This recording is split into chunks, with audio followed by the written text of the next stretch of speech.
3 by Dr. Rochelle Stanley. Chapter 1, Echoes of a Heartbeat. It's 2008. Kevin taps the wheel, humming low. Kevin had this real easy way about him. Jamie, he always made everybody laugh. But back in 2006, my fun-loving, football-playing, light-up-the-room student asked me, to write his West Point recommendation. Boom. Pride, awe, and joy and wonder pressed together in one moment. Back to 2008. Headlights flash, windows slide. 2 men pull up, no words, no time, just click, click, boom. No more football, no more laughter. I sat in a packed church, saying final farewells. Boom. Heartbreak, awe, wonder, pressed together in one moment. And the world, it just kept moving. Kevin and Jamie, they weren't the first, and they won't be the last. Because across this city, the same story plays out over and over in a middle school hallway, a lunchroom brawl, a parking lot argument that turns to gunfire. More kids are dying, more families are grieving, more headlines are stacking up. So I ask you, when a bullet leaves its chamber, what comes first? The sound of the last heartbeat or the body drop? Click, click, boom. Bullets don't care about potential. Kevin and Jamie's story should have gone on. And I wonder, what if the shooters had been handed a different page? What if they had been given a story instead of a gun? Would Kevin and Jamie still be here? Chapter 2, in a world that leaves some behind. There's Trey. He stares at the page, trying to make it fit. Words don't move, they just sit. This is for the kids locked up, locked in, and locked out. Dreams shrinking while the world spins, trying to write a future, but the ink won't stay. Trying to read words, but they just fade away. They don't see him, they don't ask, just another name lost in the past. But then meet Naya. She sits next to him in silence. Her grades are high, but no one asks about her dreams. No one tells her she can be something, and she's starting to believe it.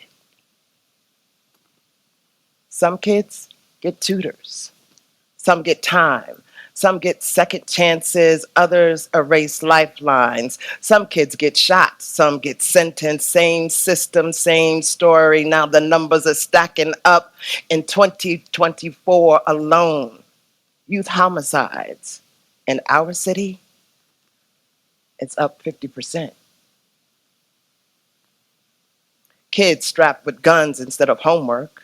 Lockdowns replacing recess. Metal detectors replacing open doors. The city keeps counting bodies, but who's counting the dreams that died with them?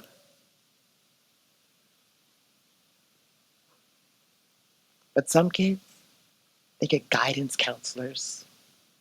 Some get metal detectors. Some get college prep. Others court dates. We ask why kids are violent. Maybe the better question is, what are we leaving them with? when their schools are underfunded, their homes are broken, when they see more crime scenes than college applications. Some lives are taken by violence, some are just erased by silence. Both are lost. Chapter 3, the stories that save us. I I was once the quiet book, sitting in the back, never raised my hand, scared my words wouldn't matter until one Giovanni conversation, one Morrison chapter, one Amari Baraka moment. Books have a way of doing that, showing you that you can be more, that you are not alone, that your story, no matter how quiet, is worth telling. Now picture that kid. Your teachers, I know you have them in your head. He's sitting next to you on the edge, deciding between right and wrong, scrolling between the next clickbait, trying to make sense of the world that won't make room for him. Or the little one, 6 years old, staring at letters that don't compute, a whole world written in code that they can't dissect. What if they met someone who had been there, a lifeguard that saved a life, a firefighter who ran through the flames, a man who escaped the cell block pipeline, or the woman who fought to get her life back? What if a teacher told them your story ain't over? What if a mentor said, you got a voice too? What if you were the person who made them believe that their words belonged, that their future ain't locked, that their story ain't lost?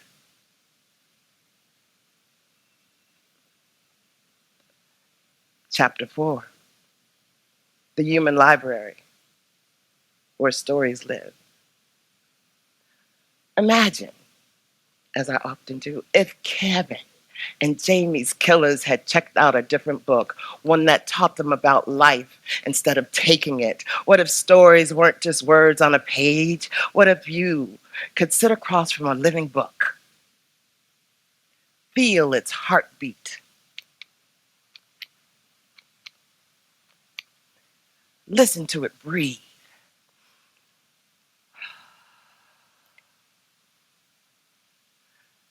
That's what they asked in Copenhagen in 2000.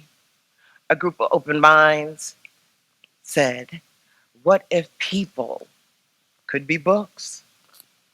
What if you could borrow a person instead of a book? And in 2024 at Clear Creek, we answered that call. Our library, it didn't just hold books, it held books that could breathe. In our human library, students sat across from a Boy Scout book, a poet book, a travel agent mom book, and heard what it meant to serve, create, and see the world.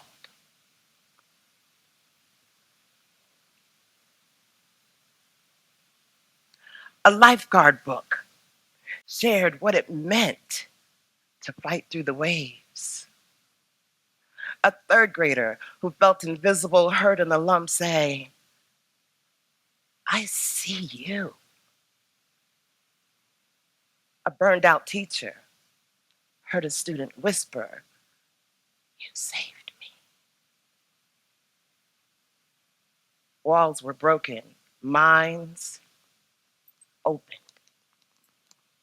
Kids who felt alone realized they weren't, because connection Connection is what keeps us going. Connection is what makes us human. And if we lose that, we lose everything. Everything. The human library isn't just another project, it's a movement, it's a mission, it's a way to save lives. Chapter 5. Long breathe the story. So this moment, this is for the ones who never got a shot. For the kid in the back, remember me? The one who couldn't raise her hand. For the girl with the dream, but no one to tell her it's worth chasing. For the teacher who stays, for the mentor who won't walk away. The hands extended before the world lets go. Will you fight for the ones left behind? Will you remind them that their words have weight, that their voice has power, that their story is worth telling? You can be the page that changes the book. You can be the word that rewrites the hook. You can be the story that helps someone to breathe. Breathe. Because connection is what can make the difference. Connection can make the difference between silence and survival. I said connection can make the difference between silence and survival. Silence and survival. Silence and survival.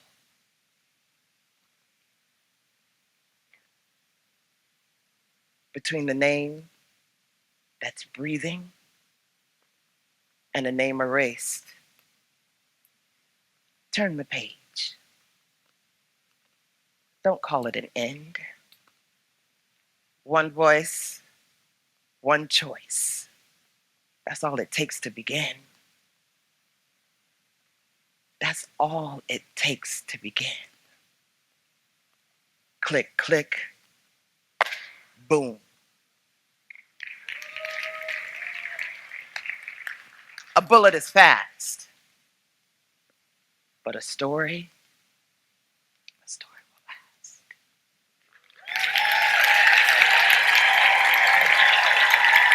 Thank you.